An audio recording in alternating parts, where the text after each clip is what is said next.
लोगों की लापरवाही की वजह से जच्चा बच्चा की जान चली जाती है और बाद में परेशानी झेलना पड़ता है। ऐसा एक मामला है जो डिलीवरी के समय सही समय से अस्पताल नहीं पहुँचे और बच्चा पेट में ही दम तोड़ दिया था, लेकिन उस माँ को इस अस्पताल में बचा लिया गया है। नमस्कार, आप देख रहे हैं दरभंगा तक, हमेशा सत्य की तलाश में। अभी मैं हूँ दरभंगा ज़िला के हायाघाट प्रखंड क्षेत्र स्थित आनंदपुर चौक पे। यहाँ Maharshi Dayanand institute of nursing college में, जहाँ 100 बेड का अस्पताल भी है, गुरु गोविंद सिंह के नाम से। बहेड़ी में भी इनका अस्पताल है और लगातार लोगों की सेवा में तत्परता दिखा रहे हैं। हमारे साथ हैं डायरेक्टर एसएन झा और बात करेंगे आज इस विषय को लेकर कि लोगों की लापरवाही बच्चे की जान और मां की जान तक ले लेती है। सर, स्वागत है हमारे चैनल दरभंगा तक में। आज जो यह मामला है वो कितने बजे आपके अस्पताल में आपके यहाँ आए ये, और कैसे अभी स्थिति है इनका? सबसे पहले आपके चैनल को धन्यवाद, जो आप रूरल एरिया का भी जो है कवरिंग लेते हैं और ज़्यादा से ज़्यादा आप जो है सो जनता को जागृत करते हैं। मीडिया हमारे समाज के लिए बहुत ही ज़रूरी है, जो सूचना आपको जो है सत्य सूचना जो है जनता तक देता है। अगर ना हो तो मानव में जो है सो मानव जीवन जो आज जो हमारा विश्व जो है चांद तक जाने का जो सपना देख रहा है हमारा देश, उसमें सहयोग है। जो कम्युनिकेशन बहुत ज़रूरी है, सूचना बहुत ज़रूरी है।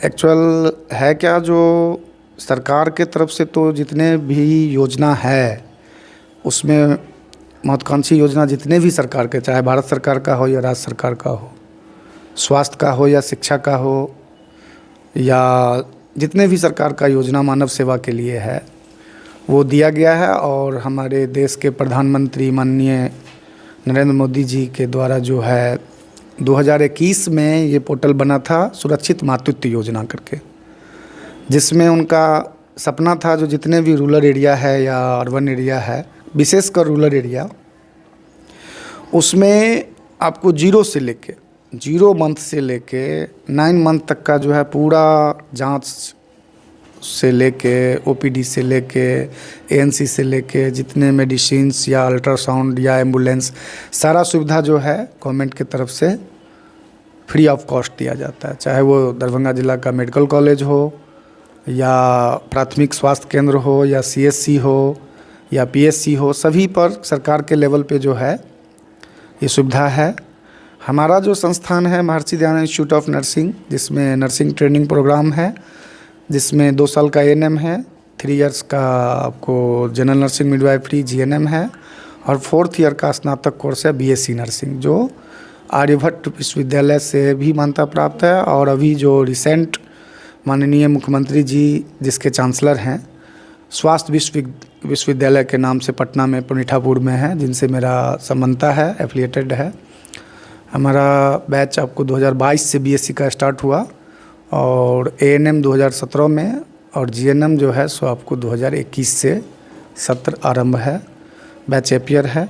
हमारा सबसे पहला कर्तव्य है जो हम अपने जवाबदेही को समझें। सरकार का भी महत्वाकांक्षी योजना है जो हमारे बिहार में ऐसे मेडिकल हेल्थ वर्कर तैयार हो जो गुणवत्तापूर्ण शिक्षा ले और हमारे जनता को, जो हमारे राज्य का जो स्वास्थ्य व्यवस्था है उसमें अपना भूमिका निभाए भी हैं। अभी जो कोरोना पीरियड में जो हम लोग दुख से गुजरे हैं, उसमें सबसे ज़्यादा मेडिकल सभी का रहा, चाहे मेडिकल हो, पुलिस डिपार्टमेंट हो या पत्रकारिता हो, या सब अपने अपने लेवल पे जवाबदेही निभाए। और कोई भी मान लीजिए अगर आपदा आता है तो उसमें सबको सहयोग करना चाहिए, क्योंकि ये फिर पूरे एक पार्टिकुलर एक आदमी की बात नहीं होता, इसमें सबका जो जिस लेवल पे सहयोग कर सके वो करे। करने के लिए किए भी हैं। हमारे देश के जो बहुत बड़ा उद्योगपति थे रतन टाटा जी, 1600 करोड़ का जो है दान दिए थे उस समय में। अभी जो मेरे पास ये रिसेंट प्रॉब्लम हुआ है उसका क्या है, जो 9 मंथ का जो मदर का जो गर्भवती जच्चा बच्चा का जो होता है बहुत नाजुक होता है।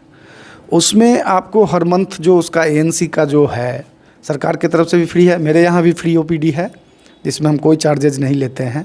जहाँ तक कि जांच फ्री किए हुए हैं, जिस दिन इसके बाद आपको ओपीडी फ्री किए हुए हैं। सारे सुविधा हम कोशिश कर रहे हैं। मेरा भी चैरिटेबल हॉस्पिटल है, चैरिटेबल ट्रस्ट के अंतर्गत है, तो जितना हो सकता है हम सरकार को सहयोग करने का संकल्प लिए हैं और कर रहे हैं। तो ये आपको बहेड़ी में एक एनआई गांव है, टाइम टू टाइम मेरा कैंप होता भी रहा है। अब है जो हमको लगभग सारे एरिया को देखना है, तो इस बीच से हमारा 2 महीना से गैप चल रहा था। तो एक पेशेंट ऐसा मेरे पास आया है जिसका FHR लेवल ख़त्म था, और बच्चा जो है सो आपको 2 दिन पहले उसका डिस्चार्ज हो गया, वाटर डिस्चार्ज हो गया। तो उसमें थोड़ा पेरेंट्स लेवल पे कोई नहीं चाहता, सब अपने परिवार के प्रति जो है सो सजग है, वो आँच तक नहीं, चाहे वो रिक्शा चालक वो भी नहीं चाहता जो मेरे परिवार के ऊपर कोई आँच आए। लेकिन कुछ थोड़ा कारणवश लोग सोचते हैं जो हमारा नॉर्मल हो जाएगा। प्रयास भी है सरकार का भी, जो है भारत सरकार का जो मिडवाइफरी कमीशन है वो चाहता भी है जो ज़्यादा से ज़्यादा नॉर्मल डिलीवरी हो, लेकिन उसमें कुछ टेक्निकल प्रॉब्लम आ रहा है, जो उस तरह का खान पीन नहीं हो रहा है, उस तरह का मॉनिटरिंग नहीं हो रहा है। और जहाँ तक कि गर्भवती महिला जो है, जो एक्सरसाइज होना चाहिए, जो आपको पहले क्या था, गांव घर में जो है सो निपाई करते थे, आपको पोछा लगाते थे, चलते फिरते रहते थे, वो मूवमेंट वर्क जो है, फिजिकल वर्क ख़त्म है, जिसके कारण क्या होता है, जो बच्चा आपको जो उसका 9 मंथ का जो पोजीशन होना चाहिए नहीं होता है। कभी कभी बच्चा आपको उल्टा हो जाता है, या उसका जो है सो पोजीशन नहीं बन पाता है, जो कि नॉर्मल में दिक्कतें आते हैं। CS जो है, खासकर ऑपरेशन करके जो बच्चा लाने का जो मेडिकल प्रोसीजर है, वो है जो बच्चे को बचाना है, बच्चे और माई दोनों को बचाना है, इसीलिए CS किया जाता है। लेकिन ये आपको, हमको लगता है जो 1 दिन पहले ही जो है सो ये बच्चा आपको ख़त्म हो चुका था। लास्टली हम पेरेंट्स को जब हमारे यहाँ आया, हम FHR देखे, FHR ख़त्म था, वो लैप्स हो चुका था बच्चा, और 1 दिन पहले हो चुका था। तो वो तो हम ऑपरेट कर दिए, पेरेंट्स को हम सजेशन भी दिए, और हम यही सबसे आप लोग के माध्यम से, और हमारा जो अपना कम्युनिटी कैंप होता है उसमें भी हम बच्चे से भी यही देते हैं, जो जितने सरकार का योजना है या जो प्रोसीजर है वो अपने भाषा में, चाहे वो मैथिली में समझे तो मैथिली में, हिंदी में समझे तो हिंदी में, सभी क्षेत्रीय भाषा में जा कर के ज़्यादा से ज़्यादा जागृत करे, जानकारी दे, जो बच्चे का 9 मंथ का जो है ENC चेकअप होते रहे, उसका इम्यूनाइजेशन भी हो, साथ के साथ आपको एनीमिक का ज़्यादा आ जाता है, ब्लड से रिलेटिव दिक्कत आ जाता है, तो उसका न्यूट्रिशन अच्छा मेंटेन हो। आपने कहा सर कि लोग इंतज़ार करते हैं घर पे ही कि नॉर्मल डिलीवरी हो जाए। उसका एक कारण भी है जो क्षेत्र में दिखता है, लगातार कई ऐसे अस्पताल हैं जहां मरीज अगर चला जाए, किसी न किसी के माध्यम से जाता है, और वहां जाने के बाद में वो इंतज़ार नहीं करते, वो प्रयास भी नहीं करते। कुछ लोग की मैं बात करता हूं, हर लोग ऐसे नहीं है, आप समझ पा रहे होंगे। तो वो डर कहीं न कहीं लोगों में बसा हुआ है कि जाएंगे अस्पताल में, जाएंगे सीधा ऑपरेशन करेंगे, इंतज़ार, ऐसा उन लोगों के लिए क्या संदेश है? नहीं, उसमें आपको बस यही देखना है, इसीलिए तो आपको है जो जानकारी होनी चाहिए। इसमें जो FHR होता है, बच्चे का धड़कन का जो रेंज होता है, उसका जो मिनिमम माप होता है, वो 110 से 160 के बीच में मेंटेन रहना चाहिए। तो हर संभव ये प्रयास करना चाहिए, जो अगर उतना होता है मेंटेन, तो ट्राई करना चाहिए नॉर्मल के लिए। हॉस्पिटल्स को भी करना चाहिए, PSC CSC लेवल पे भी होता ही है, पूरा प्रयास रहता था। लेकिन आजकल कुछ है जो पेरेंट्स लेवल पे भी, मतलब पेशेंट भी उतना आपको दर्द नहीं ले पाते हैं, पेन नहीं ले पाते हैं, वो सजग नहीं होते हैं। और ये तो है, हमारे देश में भी डॉक्टर का शॉर्टेज है। आपको मान लीजिए गायनिकोलॉजिस्ट की जो बात आता है, उसका नंबर ऑफ़ संख्या ज़्यादा है, नंबर ऑफ़ पॉपुलेशन ज़्यादा है। वैसे रिक्वायर्ड है जो 1000 पॉपुलेशन पे एक डॉक्टर होना चाहिए। इसमें हमारे देश के प्रधानमंत्री जी और हमारे राज्य के मुख्यमंत्री जी भी सजग हैं, जो हर ज़िला में एक मेडिकल कॉलेज होना चाहिए, हो भी रहा है। उसमें थोड़ा वक्त तो लगता है, क्योंकि एक डॉक्टर को पढ़ने में, MBBS करने में लगभग आपको 5 साल तो पीरियड है, सारा तैयारी करने में लगभग 7-8 साल चला जाता है। फिर वो मास्टर करता है, चाहे वो गायनिकोलॉजिस्ट से करे, सर्जन से करे, जो जिस फील्ड में करे, MD करे या MS करे, तो पीरियड ज़्यादा होता है। तो इसमें हमारे जो नीचे लेवल पे जो हैं, जो उसमें जो नीचे का टीम है, चाहे जूनियर डॉक्टर हो या आपको जितने भी हेल्थ, खासकर सरकार इस पे विशेष जोर करके अब डिग्री कोर्सेज भी चालू किया है, BSc MSc, और इसमें मास्टर डिग्री भी दिया है। तो ज़्यादा से ज़्यादा आपको जो है इसमें चैनल, जो प्राइवेट हो या गवर्नमेंट हो, उसमें अगर इस चीज़ को मेंटेन करे, जो FHR लेवल को देखते रहे, और फिंगर अगर 4 फिंगर तक बन जाता है तो नॉर्मल डिलीवरी 100% होगा, बशर्ते कि बच्चा जो है सो अपने पोजीशन में हो, अकॉर्डिंग टू मेडिकल टर्म जो है उसके तहत हो तो नॉर्मल होगा, इसमें घबराने की बात नहीं है। हाँ, वेट करने की बात है, वेट एंड वॉच मॉनिटरिंग की बात होता है, जो उसका हर प्रत्येक आधा घंटा पे 20 मिनट 25 मिनट पे उसका FHR ले। FHR अगर मेंटेन है 110 160 के अंदर में तो नेचुरली है जो नॉर्मल डिलीवरी होगा। हमारे पीछे आप तमाम यह जो बच्चियां हैं उनको देख पा रहे हैं। यह सभी बच्चियां GNM ANM की कोर्स कर रहे हैं और कुछ बच्चे हमारे पीछे हैं। कितने दिन से आप पढ़ाई कर रही हैं? 1 year। 1 ईयर। क्या लग रहा है व्यवस्था को लेकर, यहाँ संस्थान के लिए क्या कहिएगा? कोई दिक्कत नहीं ना होती है? नहीं। पढ़ाई अच्छे से होता है? और कुछ बच्चियां हैं जी, क्या कहिएगा? नहीं, यहाँ तो हम लोग को पढ़ाई बहुत अच्छा से होता है।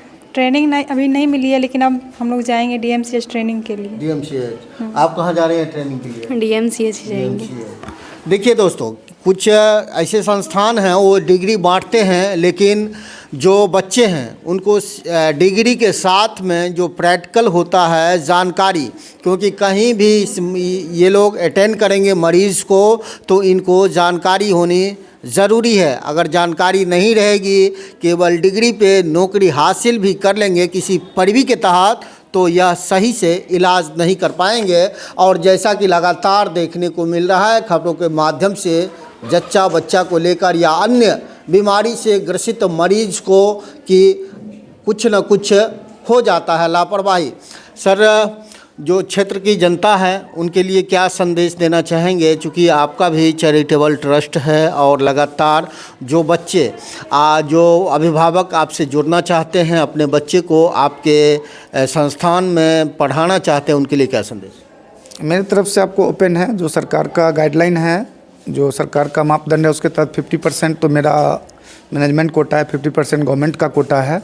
जो बच्चे एंट्रेंस एग्ज़ाम पास होके आएंगे बिहार संयुक्त प्रतियोगिता परीक्षा के तहत आपको डिप्लोमा ANM GNM के लिए आएंगे, और जो हेल्थ यूनिवर्सिटी के द्वारा जो एंट्रेंस होता है उसके ज़रिए बच्चे आएंगे। 50% मेरे तरफ से होता है। 60 सीट गवर्नमेंट से अलाउ है मेरा, 30 गवर्नमेंट कोटा होता है, 30 मेरा कोटा होता है।